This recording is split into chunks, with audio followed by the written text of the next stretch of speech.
સુરતના સરથાણા વિસ્તારમાં બાઇક પર સ્ટન્ટ કરતો વિડીયો પણ વાયરલ થયો છે। બાઇક ચાલક બંને હાથ છોડી બાઇક ચલાવતો જોવા મળ્યો છે।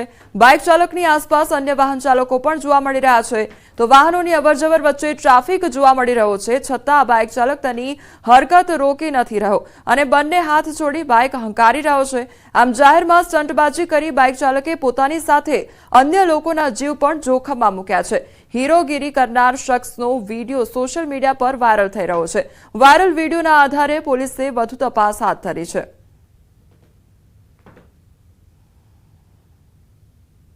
સુરતના ભેસ્તાનથી ઊન વચ્ચેના બીઆરટીએસ રૂટ પર કાર ચાલકની નફટાઈ સામે આવી છે। કારની પાછળ એમ્બ્યુલન્સ હોવા છતાં તેને સાઈડ ન આપી તેની મસ્તીમાં જ કાર હંકારતો જોવા મળ્યો છે। જો કે 108 દ્વારા વારંવાર સાયરન વગાડવામાં આવ્યું, પરંતુ કાર ચાલક જાણે રેસ લગાવવા મેદાનમાં ઉતર્યો હોય તેમ એમ્બ્યુલન્સને સાઈડ જ નહોતો આપી રહ્યો। આ ઘટનાનો વિડીયો પણ સામે આવ્યો છે। વિડીયોમાં જોઈ શકાય છે કે લોકો આ કાર ચાલક સામે ફિટકાર પણ વરસાવી રહ્યા છે। વિડીયો બાદ જે પ્રમાણે જોવા મળી રહ્યું છે કે ગાડી ચાલક એમ્બ્યુલન્સની આગળ જ કાર ચલાવી રહ્યો છે અને સાઈડ પણ નથી આપવામાં આવી રહી, જેના કારણે લોકો પણ રોષે ભરાયા છે। બે શહેરમાં અસામાજિક તત્વો બેફામ બન્યા। નથી પરિવારની ચિંતા, નથી રોડ પર નીકળતા લોકોની ખેવના, નથી મોતનો ડર। જાણે સ્કેટિંગ બોર્ડ ચલાવતો હોય તે રીતે ખુલ્લા હાથે મોપેડ ચલાવી સીન સપાટા માર્યા। સુરેન્દ્રનગરના સરદારસિંહ રાણા પુલ પર એક સ્ટન્ટબાજ યુવાને જીવ જોખમમાં મુકાય એ પ્રકારના સ્ટન્ટ કર્યા। ચાલુ મોપેડ ઉભો થઈ ગયો અને પછી સોંગ પર ડાન્સ કરવા લાગ્યો। અન્ય લોકોના જીવ જોખમમાં મૂક્યા। વિડીયો વાયરલ થતા પોલીસે શરૂ કરી છે તપાસ। હવે સુરતના ટપોરીને પણ જોઈ લો। કાયદાના ડર વગર જાહેરમાં જન્મદિવસની ઉજવણી કરી ઊન વિસ્તારને બાનમાં લીધો। તલવાર વડે કેક કાપી દહેશત ફેલાવી હતી। આ રીતે સુરત પોલીસને પડકાર ફેંક્યો। વડોદરાના વાઘોડિયામાં ચેઇન સ્નેચિંગની ઘટના સામે આવી છે। વૃદ્ધાના ગળામાંથી અછોડો તોડી ગઠિયો ફરાર થયો। વાતોમાં ભેળવી 1.5 તોલાનો સોનાની ચેઇન આંચકી તે ફરાર થયો છે। વૃદ્ધાએ બૂમાબૂમ કરતા ગઠિયો નાસી છૂટ્યો હતો। ઘટના સ્થળ પર લોકોના ટોળા પણ ભેગા થઈ ગયા હતા।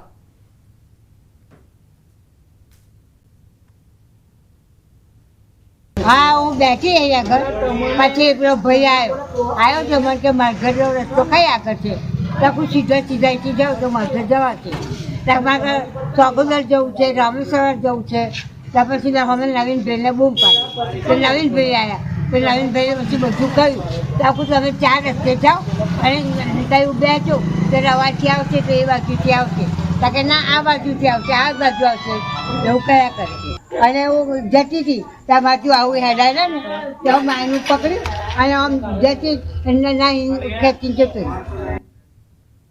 બનાસકાંઠાના ડીસાના જાવલ ગામે થયેલ હત્યાની ઘટનાનું રિકન્સ્ટ્રક્શન કરવામાં આવ્યું છે। સાટા પદ્ધતિમાં કાકાની દીકરીએ જ ભાઈની હત્યા કરાવી દીધી હતી, જે મામલે પોલીસે હત્યા કરનાર આરોપીને સાથે લઈ જઈ ઘટનાનું રિકન્સ્ટ્રક્શન કર્યું છે।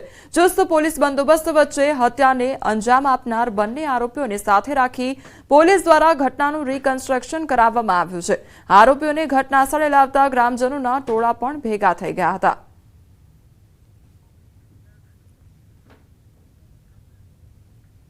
ઓપરેશન સિંદૂરની સફળતા પર અમદાવાદ જિલ્લાના લબકામણ ગામથી તિરંગા યાત્રાનું આયોજન કરવામાં આવ્યું છે, તો મુખ્યમંત્રી ભૂપેન્દ્ર પટેલ તિરંગા યાત્રામાં ઉપસ્થિત રહ્યા અને લબકામણીથી લીલાપુર તેમજ ખોડિયાર ગામથી તિરંગા યાત્રાનું આયોજન કરવામાં આવ્યું છે। ઓપરેશન સિંદૂર અંતર્ગત સેનાના જવાનોની કામગીરીને લઈને કરવામાં આવે છે તિરંગા યાત્રા, તો તિરંગા યાત્રામાં મોટી સંખ્યામાં કાર્યકર્તાઓ પણ હાજર જોવા મળ્યા છે। તો તિરંગા યાત્રાનું આયોજન કરવામાં આવ્યું છે, તો સીએમ પણ આ તિરંગા યાત્રામાં હાજર જોવા મળ્યા છે। ભૂપેન્દ્ર પટેલ પણ આ તિરંગા યાત્રામાં જોડાયા છે અને જે સફળતા પ્રાપ્ત કરી છે, ઓપરેશન સિંદૂર બાદની જે આ સફળતા છે તેની ઉજવણી આજે કરવામાં આવી રહી છે, જે સેનાના જવાનો દ્વારા ખડેપગે રહીને સુરક્ષા કરવામાં આવી છે અને જે ઓપરેશનને સફળ કરવામાં આવ્યું છે, ઓપરેશન જે પાર પાડવામાં આવ્યું છે તેને લઈને લોકોમાં ઉત્સાહ પણ એટલો જ જોવા મળી રહ્યો છે અને સફળતાને લઈને આજે તિરંગા યાત્રાનું આયોજન કરવામાં આવ્યું છે। લબકામણ ગામથી આ તિરંગા યાત્રાનું આયોજન કરવામાં આવ્યું છે, તો સીએમ ભૂપેન્દ્ર પટેલ તિરંગા યાત્રામાં ઉપસ્થિત જોવા મળી રહ્યા છે અને જે આસપાસના જે સ્થાનિક લોકો છે તે પણ આ તિરંગા યાત્રામાં જોડાયા છે। સંવાદદાતા ઋત્વિજ અમારી સાથે જોડાઈ ગયા છે। ઋત્વિજ, લપકામણ ગામેથી તિરંગા યાત્રાનું આયોજન કયા પ્રકારની અત્યારે માહોલ જોવા મળી રહ્યો છે? કોમલ, વાત કરીએ તો જે પ્રકારે ઓપરેશન સિંદૂર કરવામાં આવ્યું હતું ને ત્યારબાદ ભારતીય સેનાનું મનોબળ વધે તે માટે દેશભરમાં તિરંગા યાત્રાનું આયોજન કરવામાં આવી રહ્યું છે।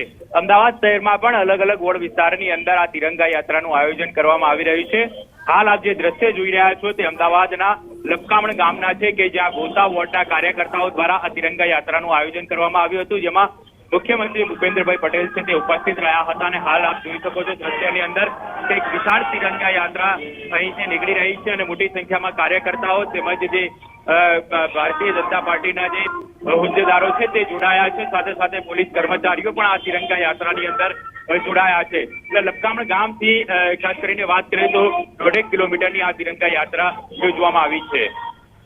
જે ઋત્વિજ, સમગ્ર માહિતી બદલ આપનો આભાર।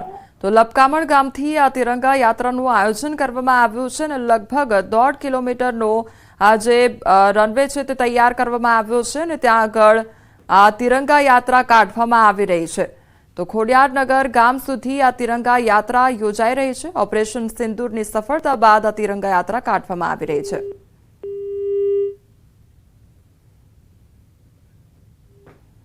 તો લપકામણ ગામથી આ તિરંગા યાત્રાની શરૂઆત કરવામાં આવી છે અને લગભગ 1.5 કિલોમીટર સુધી આ તિરંગા યાત્રા કાઢવામાં આવશે।